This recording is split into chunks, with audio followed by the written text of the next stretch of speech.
And now, part 2 of As the World Turns. Sierra, go inside and tell the maid what has happened. I will stay with Craig. No, you go. Please, Tonio. You all right? I don't know. I think I am. Who did this to you? Somebody who's not going to get a second chance. I thought I was going to pass out. Just try to breathe. Breathe deeply. Can you walk? I don't know. I haven't tried that yet. Come on, let me help you. No, I think I'm going to stay here, thanks. Let's go, Sierra. I think you should go inside and lie down. Sierra? I can't leave him till I know that he's all right. He's all right. This is none of our affair. I'm okay. Okay. Sierra, ven aquí.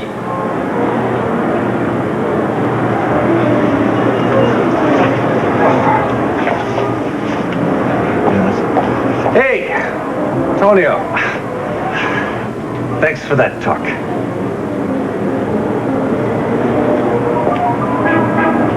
Thanks for coming. Nancy, we're on our way, but we would like to drop by. You're a little late for dinner, but there may be some leftovers. I'm not really hungry. Okay. I'm sorry, I ran into Al and Margo. They're becoming an item these days. Oh, I'm sorry.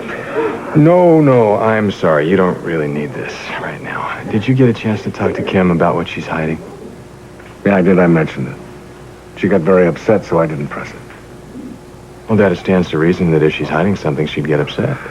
I don't know. I can't believe this. I mean, she's so damned honest. I know. And I'd like nothing more than to put her up in front of that jury and show them how honest she is. But until she tells me a little more about the discrepancies in her story, I can't risk it, Dad. Hobson would rip her to pieces. Tom? Hi, darling. I'm glad you decided to stop by after all. I just wanted to tell you I talked to Judge Fielding and I got you excused from jury selection because of the baby. Oh, good. honey. Oh, thank you so much. I really wasn't looking forward to that. I know. Listen, why don't you come on out in the kitchen? We've got coffee and dessert and so. Coffee I'll take. Dessert I don't think so. I'll help you. You relax. Thanks, darling. Thank you.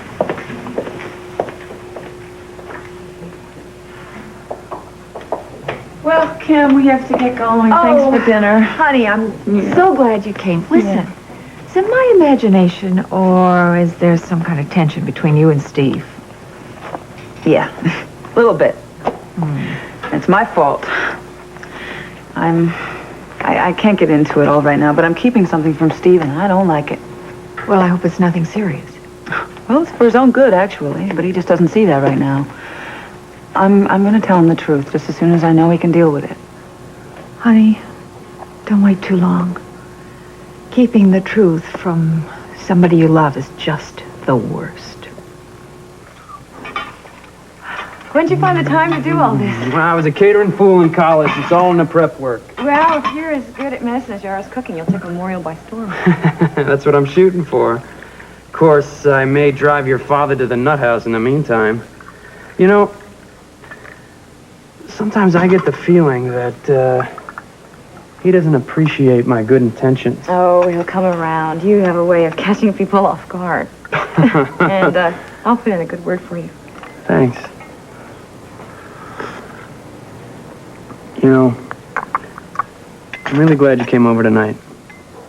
So am I. What do you say we go to Mona Lisa's later and check out Layla? I really don't think that I'm up to that. Okay, I understand. I guess going to Colorado brought back a lot of bad memories, huh? A few. Listen, I don't want to put a damper on the evening or anything, but if you want to talk about it, I'm a pretty good listener. I appreciate that, but I can't. I hope you understand. I do. That doesn't mean I'm going to stop trying to help you. You know, I think I could if you'd let me. You're a born doctor. You know, that's the nicest thing you've said to me all night. You know, maybe it would be a good idea for me to go to Mona Lisa's, and if Margo was there, I could talk to her, too.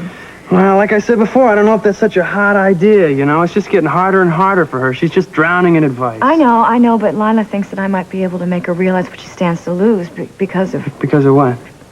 Because of what happened to me with Doug and Kevin. Well, maybe that's true.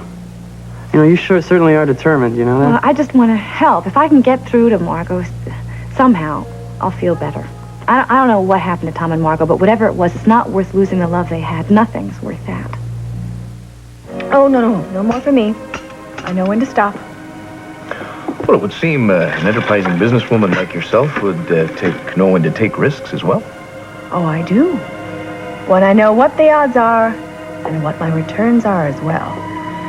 Just what are your returns on me, Miss Ryan? You never did tell me why you had me come here to stop the wedding. I have my reasons. One of them, Brian McCall?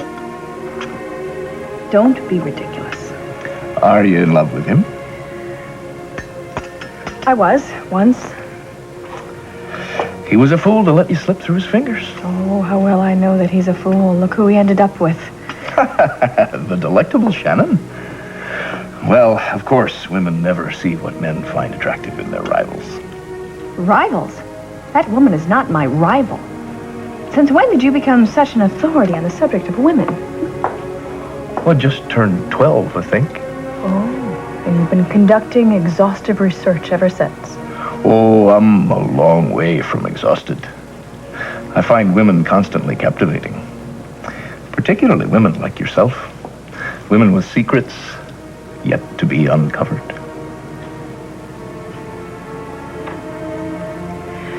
Well, it has been a lovely dinner, and I believe it's time for me to go.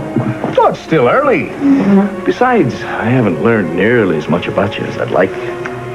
Well, we have lots of time for that, Duncan. I'm not one for waiting.